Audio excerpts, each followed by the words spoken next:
Praise the lord. పరిశుద్ధాత్మని ప్రవచనం, ఆధ్యాత్మిక కార్యక్రమాలను వీక్షిస్తున్న మీ అందరికీ సర్వశుభములు కలుగునుగాక.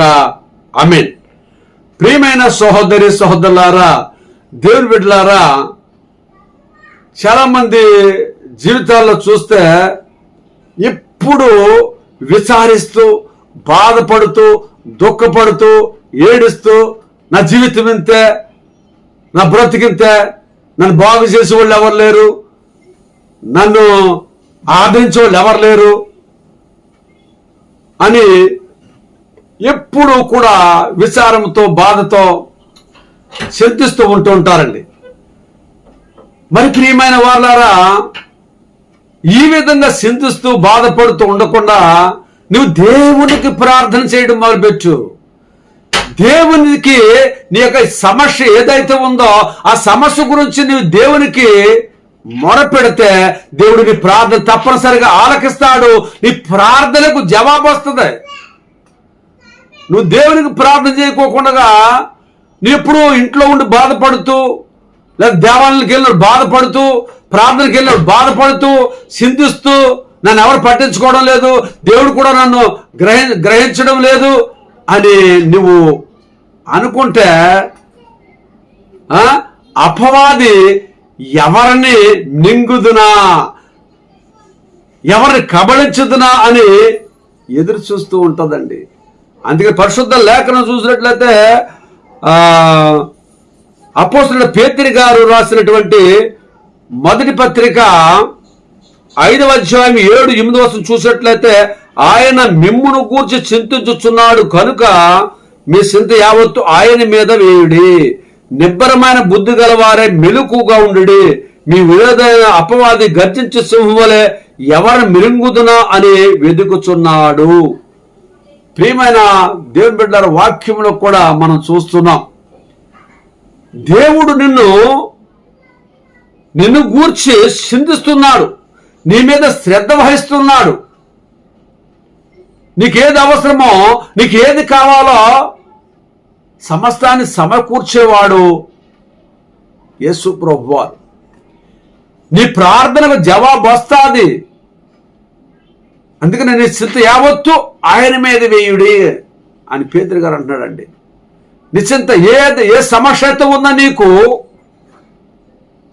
ఏది చెప్పుకోవాలనుకుంటున్నావో దేవుని సన్నిధిలో ప్రార్థించు.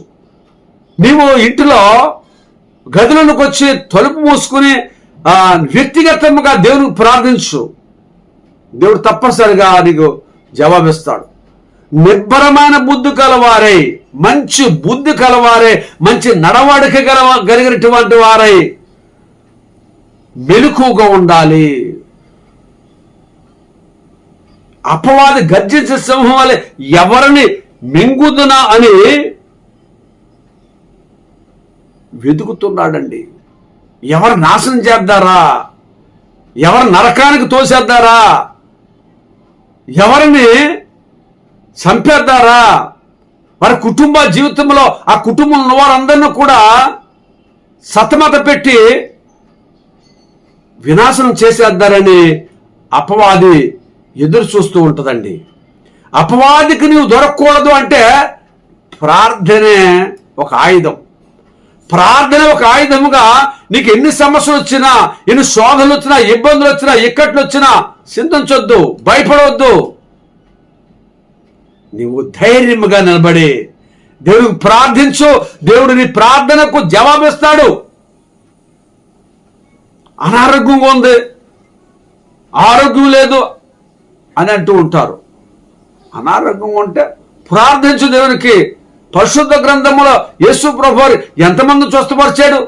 12 సంవత్సరాలతో రక్తస్రావ వ్యాధితో బాధపడుతున్నటువంటి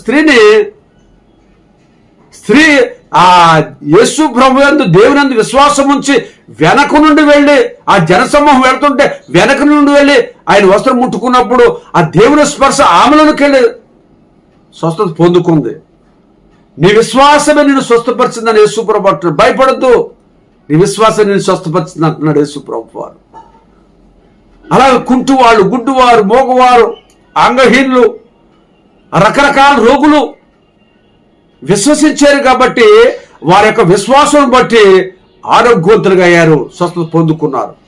నీ జీవితంలో కూడా విశ్వాసము కలిగి, పట్టుదల కలిగి, నిశ్చిత అంతా కూడా ఆయన మీద వేసి నువ్వు ప్రార్థించు. నీకంటే గొప్పవాళ్ళు ఎవరు ఉండరు. నీ జీవితం 3 పూలు 6 కాయలు కాసినట్టుగా వికసిస్తాది, ఫలిస్తాది. నేను పైవారంగా ఉంచాడు కానీ క్రింద వారంగా ఉంచాడు.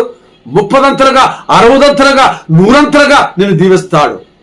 కాబట్టి వర్తమానం వింటున్నటువంటి ప్రతి ఒక్కరూ నీ జీవితంలో ఉన్నటువంటి ఆ అవకతవకతలను సరిచేసుకుని, నేను దేవుని బిడ్డను, నేను ధైర్యంగా ఉంటాను, ఏ అపవాది తంత్రాలు కానీ మంత్రాలు కానీ నా దగ్గర రావు, నేను ప్రార్థన చేస్తే అన్ని దుష్ట శక్తులన్నీ కూడా పారిపోతాయని విశ్వాసం కలిగి నువ్వు దేవునికి మొరపెట్టు. దేవుడు నీ ప్రార్థన తప్పక వింటాడు. ఈ వర్తమానం చూస్తున్న ప్రతి ఒక్కరు కూడా ఆశీర్వాదకరంగా ఉండాలని కోరుకుంటూ దేవుడు మిమ్మల్ని, మీ కుటుంబాన్ని బహుగా దీవించి ఆస్వాదించును గాక. ఆమేన్.